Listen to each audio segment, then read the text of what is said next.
there's a drop-in center in Flatbush called Our Place. And what they do is they are open from 7 to 11 at night. Kids come in, they have like a drum section, they have a weightlifting section, they have the shoot pool, and they have all kinds of different activities, wonderful mentors.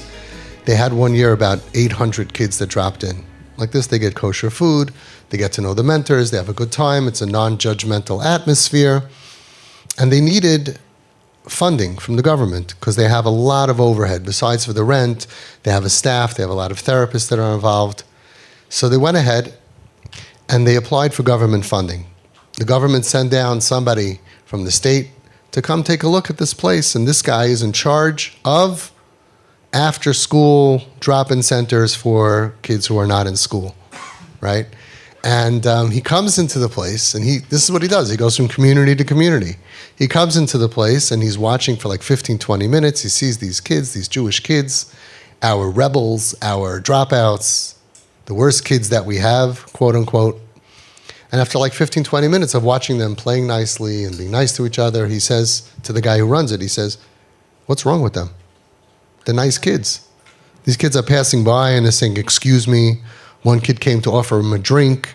He's like, 'What's wrong with them?' And the guy running it is like, 'What do you mean? Don't you see Yaeli? He's wearing a necklace.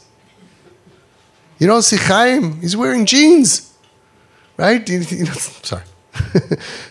You don't see what's happening over here? This is terrible. This is a nightmare for these families. Like, And it's like this guy just sees a bunch of nice kids. And then he hopped and he realized, he said, 'Hang on one second. When I came in, I just realized there was no metal detector. Where's your metal detector?' Rabbi say, they need a metal detector for the goyim that are in school, but we don't need a metal detector for our dropouts. If you go to them and you bark at them, they'll bite your head off. But if you just go and you're non-judgmental and you're nice to them and you offer them a cigarette and a hug, you'll meet the mushiest kids.